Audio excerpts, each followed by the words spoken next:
ভক্তের ভগবান শ্রীকৃষ্ণ।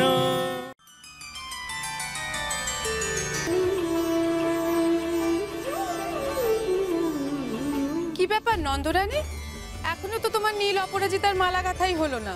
এদিকে সন্ধি পুজোর সময় তো হয়ে এলো। সন্ধি পুজোর আগে ঠিক হয়ে যাবে। আমি বলেছিলাম আমাকে দাও, আমি গেঁথে দিই। মা কিছুতেই শুনলো না।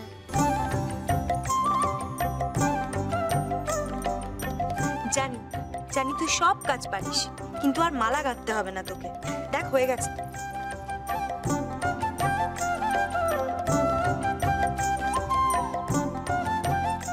যশোদা, গুরুদেব এগুলো কোথায় রাখবো? মালাটা এই এখানটা রেখে দাও। আমি ঠিক সময় মালা মায়ের গলায় পরিয়ে দেবো।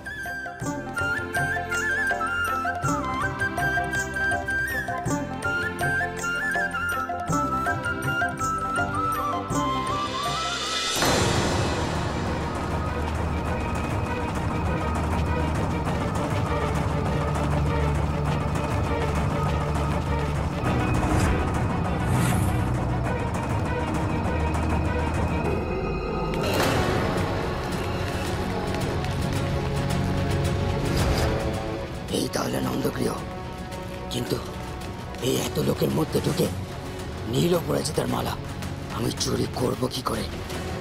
চুরি তো করতেই হবে। নীল অপরাজিতার মালা না নিয়ে মথুরায় গেলে মহারাজ কংসের হাতে মরতে হবে।